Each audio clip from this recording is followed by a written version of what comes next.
personal financial engineering, using good debt to buy assets. I destroyed my credit score twice before I figured out what the wealthy already knew. The first time, I was 23, drowning in car payments and credit card debt, convinced I was building my future. The second time, I was 31, leveraged to my eyeballs in real estate, watching the market crash around me. But here's what keeps me up at night, what makes my hands shake when I think about those years. I was doing exactly what everyone told me to do. I was following the rules. And the rules were designed to keep people like me exactly where I was. What nobody told me, what they actively hide from you, is that debt isn't the enemy.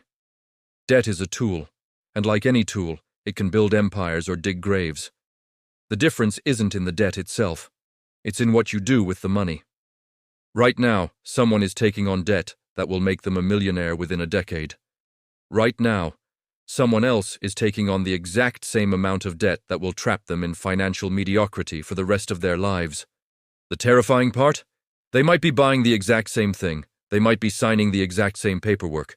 But one of them understands something the other doesn't, something so fundamental that it separates the wealthy from everyone else. And once you see it, you can't unsee it. Let me take you back to that first moment of destruction. I was sitting in a dealership, 23 years old, and the salesman had just congratulated me. I'd been approved for a $40,000 car loan. My payment would be $673 a month for 72 months. 72 months, 6 years of my life. But I didn't think about it that way. I thought about how good I'd look driving that car. I thought about the respect I'd command. I thought about the Instagram posts. The salesman smiled at me like a proud father, and I felt accomplished. I felt like I'd made it. That's the first lie they sell you, that debt for consumption is an achievement. That borrowing money to buy things that lose value is somehow a step forward. And if you're nodding along right now, if you're thinking about your own car payment, or that living room furniture you financed, or those clothes you put on credit, I need you to stay with me. Because I'm not judging you. I was you. And before you click away, before you decide this doesn't apply to your situation, let me ask you something that might save you a decade of regret. What if everything you've been taught about debt is backwards? Here's what I want you to do right now, and I know this sounds like I'm stalling, but I promise you this matters. Hit that like button. I know, everyone asks for it. But here's why it actually matters for this specific video. The algorithm is going to decide in the next few minutes whether this information reaches 10,000 people or 10 million people. And this isn't cat videos. This is information that changes generational wealth. This is the difference between your kids starting life with advantages or starting with your mistakes. So if you think even one person in your life needs to hear this, that like tells the algorithm to spread it. And subscribe, because what I'm about to tell you is just the surface. There's a whole system here, a whole framework that the wealthy use that nobody talks about in plain language, and I'm going to break it all down piece by piece, video by video. But right now, in this moment, I need you focused on one concept, one distinction that will reframe everything you think you know about money. Bad debt whispers sweet lies while it slowly strangles your future. Good debt screams uncomfortable truths while it builds your empire. The difference isn't in the interest rate, though that matters. The difference isn't in the term length, though that matters too. The difference is in one single question, one filter that separates financial intelligence from financial suicide. Does this debt buy an asset that produces income, or does it buy a liability that produces expenses?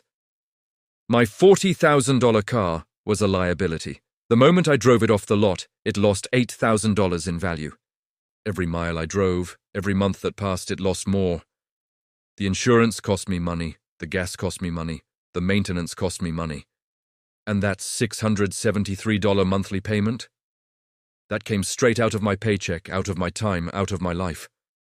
I was trading my future earning potential for a depreciating asset. I was going backwards at high speed, and I thought I was winning.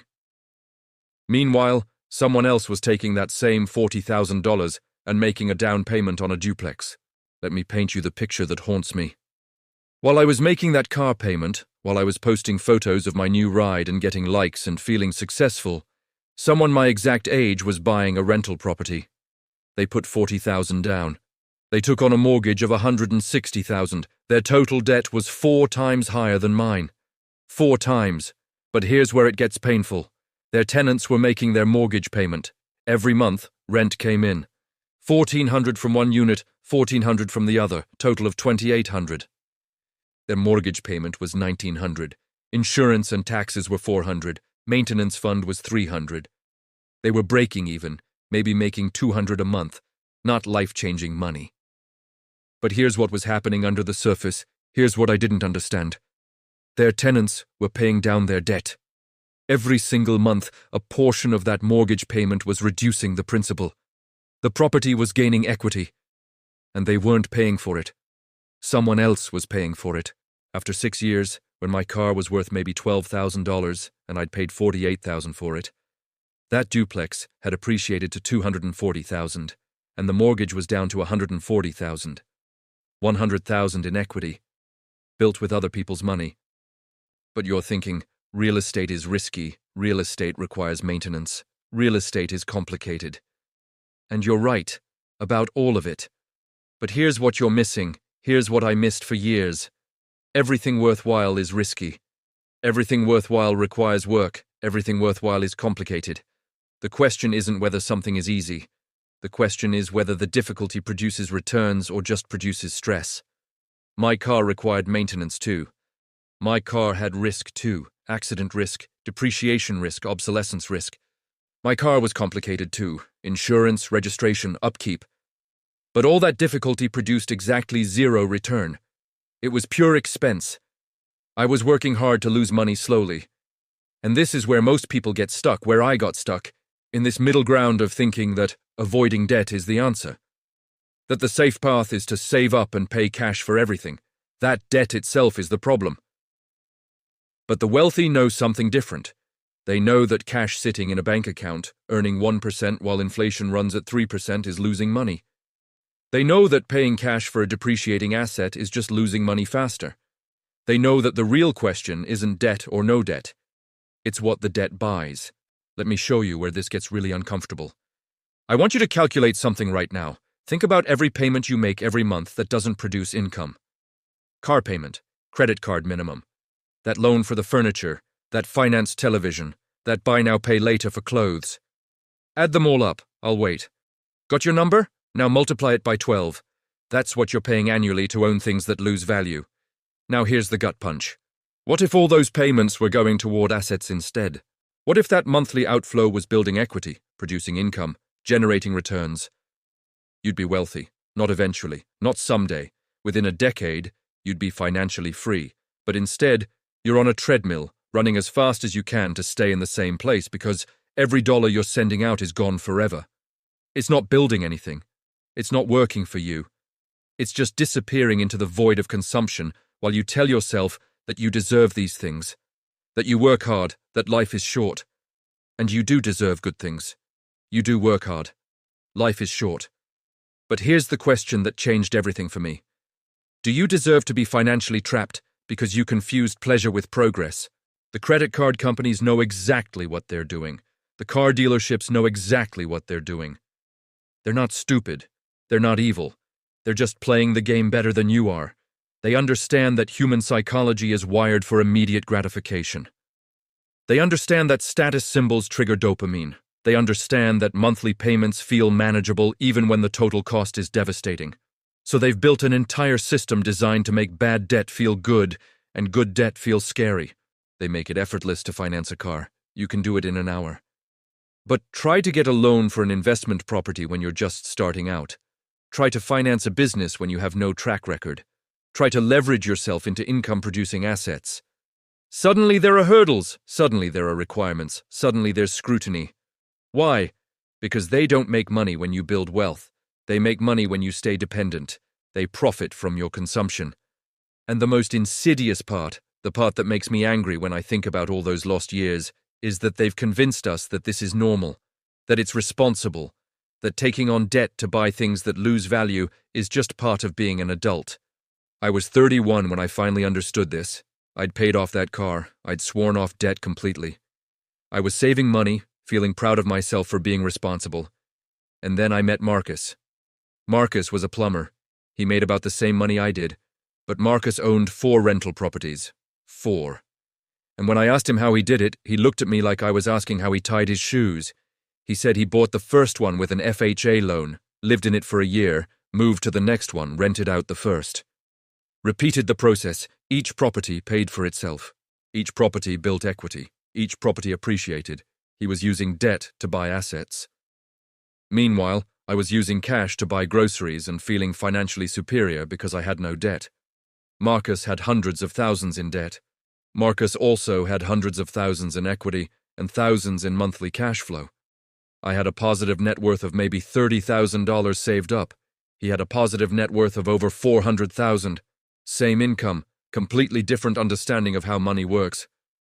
And when I asked him if he was worried about the debt, if it kept him up at night, he said something I'll never forget. Marcus said, "The only debt that scares me is debt I have to pay. If the bank gave me $1 million loan and I had to make the payments out of my pocket, I'd be terrified. But this debt? My tenants pay it. The property produces income. The income covers the debt. I'm not worried. I'm leveraged. There's a difference. That word. Leveraged. I'd heard it before, but I'd always thought it meant risky. I thought it meant overextended. But Marcus explained it differently. He said, leverage is using other people's resources to amplify your results. A rental property is leverage because you're using the bank's money and the tenant's rent to build your wealth. A business loan is leverage if you're using it to buy equipment that produces more income than the loan costs. Even a mortgage on your primary residence is leverage if you're in an appreciating market and you're building equity faster than you could save.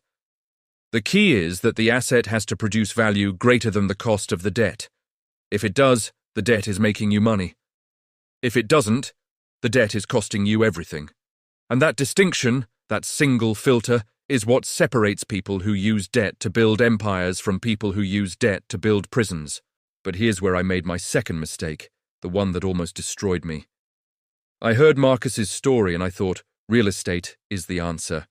I'm going in. I'm buying properties. I'm getting rich. And I did buy properties. 3 of them within 18 months.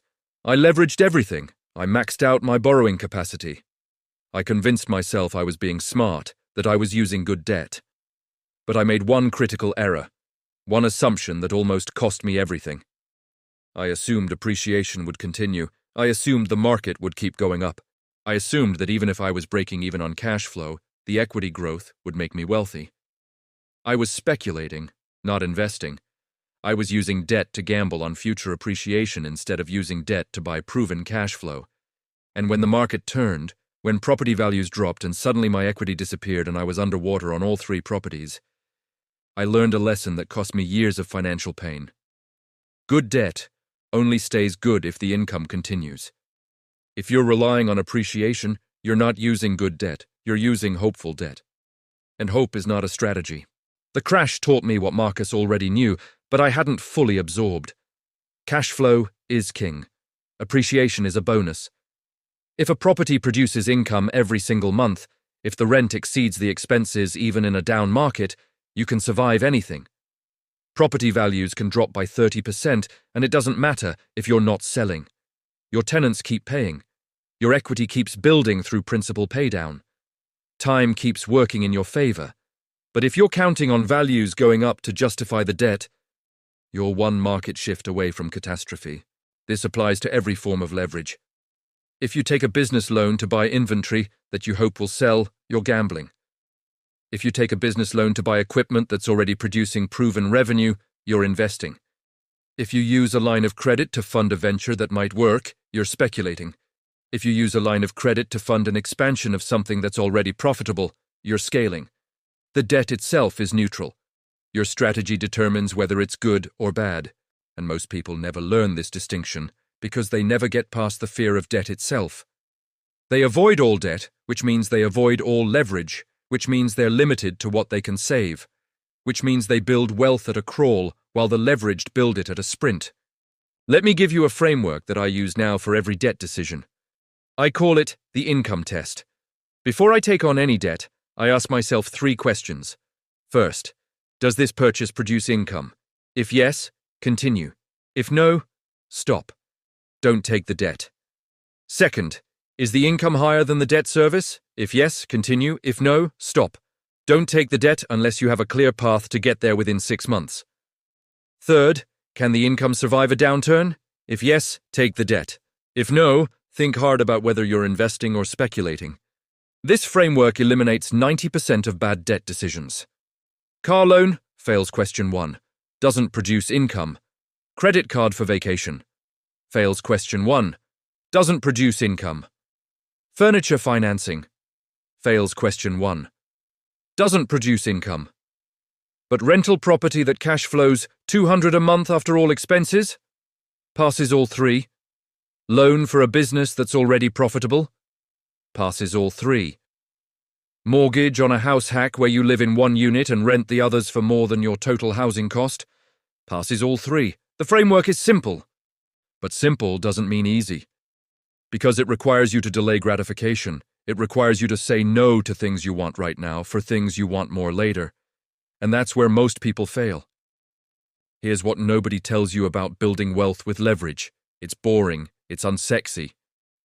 It's slow at first. That first rental property that cash flows $200 a month isn't changing your life. That side business that you bootstrap with a small loan isn't making you quit your job. The first few years of leveraging into assets feel like you're sacrificing for nothing. Your friends are driving new cars. You're driving a 10-year-old Honda. Your co-workers are taking expensive vacations. You're staying home and managing tenants. Your family thinks you're cheap. Your partner might question whether you're ever going to enjoy life, and the whole time, underneath the surface where nobody can see it, you're building a foundation that will change everything. That rental property is paying down debt with someone else's money. That business is reinvesting profits into growth. Your equity is compounding. Your income streams are diversifying.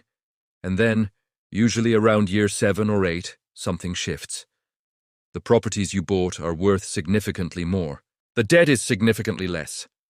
The cash flow is significantly higher. And suddenly you have options. You can refinance and pull out equity to buy more. You can sell and 1031 exchange into bigger properties. You can coast and let the cash flow replace your job income. The boring strategy becomes life-changing results. But there's a dark side to this that I need to address.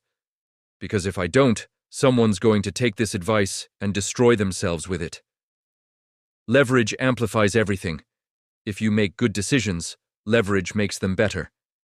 If you make bad decisions, leverage makes them catastrophic. I've seen people hear about the power of good debt and immediately go out and buy 5 rental properties with no reserves, no experience, and no margin for error. I've seen people start businesses with loans they can't afford to service. I've seen people confuse activity with strategy and end up buried. So here's what you need before you start leveraging. You need education. You need to understand the market you're entering. You need to understand the numbers. You need to be able to analyze a deal and know whether it actually produces the income you think it does. You need reserves. You need cash in the bank for repairs, for vacancies, for the inevitable surprises. You need to be able to survive 6 months with no income from the asset. And you need patience. You need to start small, learn the process, make mistakes on a small scale, and then scale up. The wealthy don't become wealthy by betting everything on one big play. They become wealthy by making small, smart bets consistently over time and letting compound growth do the heavy lifting. Let me tell you about Sarah, because Sarah is the success story that keeps me making these videos. Sarah watched one of my early videos about this concept 3 years ago. She was 26, had $15,000 in credit card debt, and felt hopeless. She left a comment that I still remember. "This sounds great, but I'm too far behind." I responded and told her the same thing I'm telling you now. You're not too far behind. You just need a plan. She paid off that credit card debt in 14 months by selling everything she didn't need and working overtime. Then she saved another $10,000. Then she house-hacked a duplex. Lived in one side, rented the other. Her tenant paid her mortgage. She lived for free. 2 years later, she moved to another property, rented out the entire first duplex. Now, both tenants were paying her mortgages. 2 years after that, she did it again. Sarah now has 3 properties at age 31. Her equity is over $300,000. Her monthly cash flow after all expenses is around $2,000. She's still working her job, but she's not trapped there. She has options, and she started from a worse position than most people watching this video. But she understood the distinction between good debt and bad debt. She stopped using debt to consume and started using debt to build. So where does this leave you right now, watching this video, maybe nodding along but wondering if you can actually do this? Here's the truth. You can. But you won't if you don't start. You won't if you keep waiting for the perfect moment. You won't if you keep telling yourself you need to save more first. You won't if you keep spending money on things that make you look wealthy instead of things that make you actually wealthy. The gap between where you are and where you want to be isn't knowledge. You know what you need to do. No, the gap is action. It's the decision to stop financing consumption and start financing assets. It's the decision to drive a cheaper car so you can afford a down payment. It's the decision to skip the vacation this year so you can build a business next year. It's the decision to be uncomfortable now so you can be free later. And I know that sounds like sacrifice. I know it sounds like I'm asking you to give up enjoying your life, but I'm not. I'm asking you to redefine what enjoying your life means. Is it enjoying your life to be stressed about money every month? Is it enjoying your life to work a job you hate because you can't afford to quit? Is it enjoying your life to reach 65 and realize you can't retire? Or is enjoying your life having options? Is it enjoying your life building something that lasts? Is it enjoying your life knowing that your kids won't have to make the same mistakes you did? The wealthy already know this. They teach it to their children. They build systems around it. They use debt strategically, intelligently, relentlessly to amplify their results. And the gap between the wealthy and everyone else isn't talent. It's not intelligence. It's not luck. It's understanding how money works and having the discipline to play the long game. They borrow to buy assets. You borrow to buy liabilities. They use other people's money to build wealth. You use your own money to look wealthy. They delay gratification and compound results. You seek immediate pleasure and compound debt. And the system is designed to keep it that way. The system profits when you consume. The system loses when you invest. So everything around you is engineered to make consumption easy and investment hard. The car commercial makes you feel inadequate. The credit card offer makes you feel empowered. The sale makes you feel smart for buying something you didn't need. Meanwhile, investing in assets requires paperwork and qualifications and scrutiny. It's intentionally harder. But hard doesn't mean impossible. It just means intentional. It means going against the current. It means being weird by society's standards so you can be free by your own standards. I want to leave you with one final thought before we close this out. 5 years from now, you're going to be somewhere. That's guaranteed. Time passes whether you're building or not. The question is where you'll be. Will you be 5 years deeper in consumption debt? Still making payments on things that lost value years ago, still trapped in the cycle? Or will you be 5 years into building assets, watching equity compound, collecting cash flow, having options? The decision you make today determines which version of that future you get. Not the decision you make next year when you have more money. Not the decision you make when the timing is perfect. The decision you make today, right now, this moment. Because here's what I've learned after all these years, after the failures and the rebuilds and the small wins that turned into big ones. Wealth isn't built in moments of inspiration. It's built in moments of decision. And the decision is always the same. Do I use this money to consume, or do I use this money to build? Do I take this debt to buy a liability, or do I take this debt to buy an asset? Do I follow the path everyone else is on, or do I do something different? You already know the answer. You knew it before you clicked this video. The question is whether you'll act on it. So here's what I need from you, and I'm not asking lightly. If this video changed how you think about debt, if it gave you a framework you didn't have before, if it made you see money differently, do 3 things. First, smash that subscribe button because this is just the beginning. I'm breaking down every aspect of personal financial engineering, every strategy the wealthy use, every mistake I made so you don't have to. Second, leave a comment. Tell me where you are right now. Tell me what debt you're carrying. Tell me what asset you're going to buy first. Tell me if you think I'm completely wrong. I don't care if you agree with everything I said. I care that you're thinking about it. I care that you're engaged with your own financial future. And third, share this with one person who needs to hear it. One person who's stuck in the consumption cycle, one person who thinks debt is the enemy instead of understanding that bad debt is the enemy. Because this information changes lives, but only if it reaches the people who need it. The algorithm doesn't care about changing lives, it cares about engagement.